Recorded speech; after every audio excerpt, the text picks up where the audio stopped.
Alright, hello guys, how's it going? In today's video, we are once again talking about potential tropical cyclone number 9. Now, before we get started with this video though, I would ask that you do subscribe if you do like weather-related content, and share this video with your friends, family, and social media. I'd also ask that you check out our Patreon page that is brand new down in the description down below, the pinned comment down below. You can also check out our exciting Discord server and Facebook groups in the same areas. Now for today's comment of the day, I want to know, do you think that our potential tropical cyclone number 9 will go west or east of Florida? Let me know in the comments down below and I'll be picking one of those for tomorrow's video. Now let's get into this video and we're taking a look at our satellite imagery. As you can see, this storm is looking a lot better than it was as of yesterday and the day before. It's actually looking quite great as of right now. This was as of this morning. It has moved quite fast, and here's the thing. Yesterday it wasn't really developed that much. It developed further south than what we anticipated, and that's really shifted the track to the south, and we're going to see that as we move forward. It's really taken a lot of people off guard. Let's take a look at that low pressure location, and I think this is probably wrong actually. As you can see, compared to the satellite, it's much further eastward. I think the low pressure center is probably a bit further west than that, but we will have to see for sure. Now what we're going to do is we're just going to move on, and we're going to take a look at NOAA's cone forecast for this one as of this morning. We're going to take a look at the spaghetti models and actually how they've trended. We're going to take a look at the last 3 runs and just see the way they've kind of shifted their thoughts there. We're going to also take a look at the ensemble models, the intensity guidance, and all sorts of exciting things coming up. All right, now here we are taking a look at NOAA's cone forecast for this one.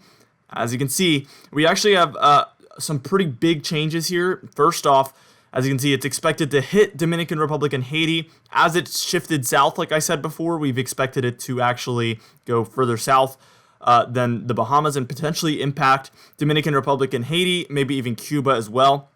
Now, this is a really big implication, and I put boom or bust on the thumbnail because of this reason. If this interacts with this land a lot, that is really going to hinder the development here, guys. So you can bet on the fact that if it hits Dominican Republic and Haiti directly, Cuba directly, we're not going to see this one really leave tropical storm status. This will not become a hurricane most likely. However, if it does interact with this land less, there's more chance of it developing further than a tropical storm, potentially becoming a hurricane, though those chances are dwindling quite fast at this point. I've made it very clear that I'm about 50-50 whether this one becomes a hurricane or tropical storm. The hurricane chances are going down slightly for this one as time has moved forward because of these recent developments especially. So we're going to really need to nowcast, which is basically just paying attention to the storm as, in real time. We're really going to need to watch how this one progresses and how it interacts with land, because that's going to be a key indicator of how far we could see this one develop. Interacts with land less, it's going to develop further. If it interacts with land a lot, especially Dominican Republic and Haiti, which have very high elevations, you can expect this one to really struggle. Anyway, what we're going to do is we're going to move on, take a look at those spaghetti models, and see what they have to say. All right, now here was yesterday afternoon's model run. As you can see, it was not expected to hit Dominican Republic and Haiti, maybe Puerto Rico there, but it was expected to go north of all of these areas, and also it currently is south of where these models expected it to be as of today, so I know that this was wrong, obviously. And they expected this one to really interact with the East Coast, most likely. Now let's move towards last night's run, and as you can see, it had a big shift southward. There were still a lot of these having it curve up the East Coast, but we started to see this option where they were expecting it to hit Dominican Republic and really interact with those very high elevation areas. Then let's take a look at this morning's run, and it's a lot of the same, except now we're about 50-50 if this one will hit the East Coast or potentially the west coast of Florida there, and maybe the Florida Panhandle. And Cuba interaction with this storm is becoming more and more possible as well, which would also hinder this storm's development even further than originally anticipated. All right, now here's our GEFS model, and this is from last night, so this is a bit outdated, I will tell you that.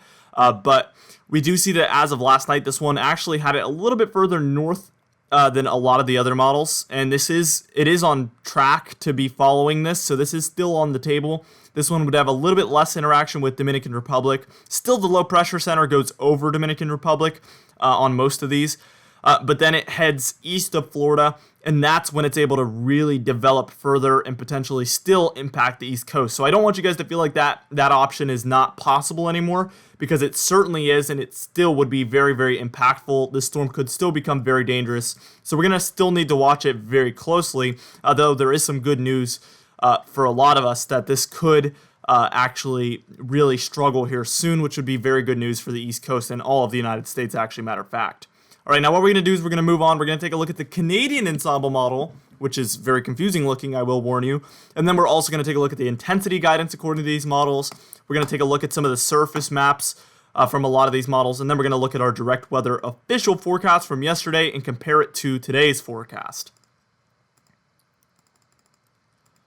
All right, now here we are taking a look at that Canadian ensemble model. And I warned you guys, this is very confusing here. And as you can see, wow, there are so many different options here. It's hard to take away any information from this. The one thing I will take away here is every single one of these members has this one developing into it looks like at least a 980 to 990 millibar low pressure system. So that is actually quite intense and very surprising, considering a lot of these tracks actually have a lot of land interaction. So the one takeaway I have here is that each of these members does have a strong storm developing eventually, which is something obviously we will need to watch. Here's our intensity guidance, potential tropical cyclone 9 model intensity guidance here. And as you can see, they have it as a tropical storm. We still have not officially seen this one become named as a tropical storm, which is very interesting, although these spaghetti models have this storm as a tropical storm already. I'm assuming it is a tropical storm. They just have not confirmed that it is, so they keep calling it a potential tropical cyclone. I don't really know what's going on. I've never seen this happen before, but for now, we're not going to officially call it a tropical storm, but it probably is. It's going to develop further over the next 24 hours, at least. Then some models split away and think that it will drop off after that point, probably because of a Dominican Republic impact. That's just my wild guess. Although some of these models have it continuing to intensify, but pretty much by the time we're at 48 hours from now, all of these have a little bit of a drop off. And then some of them have it kind of redeveloping a little bit further after that little bit of a leveling off. And then some of them have it completely dropping off and kind of going towards a weaker tropical storm, maybe even leaving tropical storm status. This is that boomer bust I was talking about, guys. This is exactly why I said boomer bust. This one could continue to develop, or it could completely drop off, and it's about 50-50 down the middle. So it's really, really tough to be in my position to try to make a call on this one, because it is pretty much split right down the middle, and it does depend on a lot of if this one interacts with Dominican Republic or not, which is about a 50% chance, maybe even more than a 50% chance. So again, just very difficult to say. All right, now what we're going to do is we're going to move on briefly and take a look at some more model guidance and also our official direct weather forecast for this one.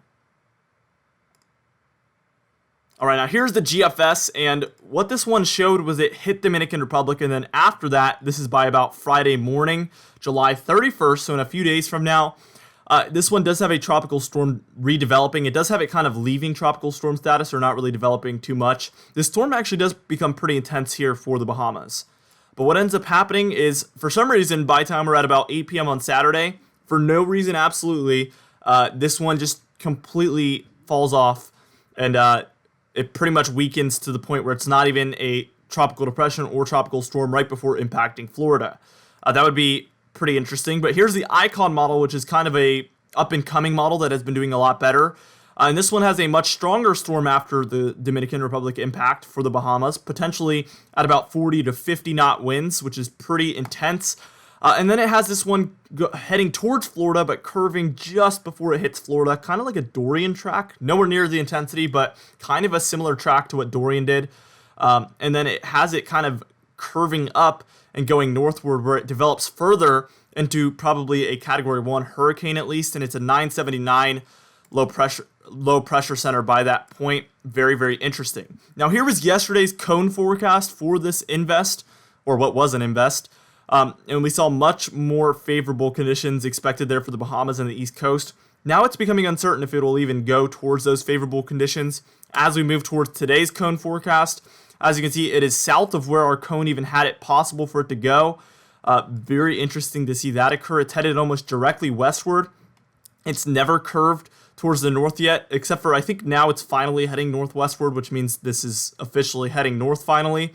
But it looks like it is almost certainly going to impact Dominican Republic. As you can see, I have a little bit of a slim chance that this one travels just to the east of Dominican Republic, though it's very unlikely at this point. I do have the possibility for this one to impact Cuba directly, but also then after that point, it's about a 50-50 whether it goes west or east of Florida. It might even impact Florida directly there around Miami. Who knows? It's really a 50-50 at this point. I think you guys can probably tell that I'm very split on what I think will happen with this one, and I'm really going to need to make future updates after this one hits Dominican Republic and passes it. We will know a ton more after that point. Now, for today's comment of the day, I asked you guys, how many named storms do you think we will see in the month of August? And Jordan Rich said, I would think we would see anywhere from 4 to 7 named storms at this point. Probably 5 is a safe bet, and I have to say that's probably a very safe bet. I think 4, 5, 6 named storms isn't out of the question, and if we have an August that is anything near what July was, that would be very, very conservative. Anyway, thank you so much for watching this video, guys. Again, be sure to share it with your friends, family, and social media. I will see you guys in the next video.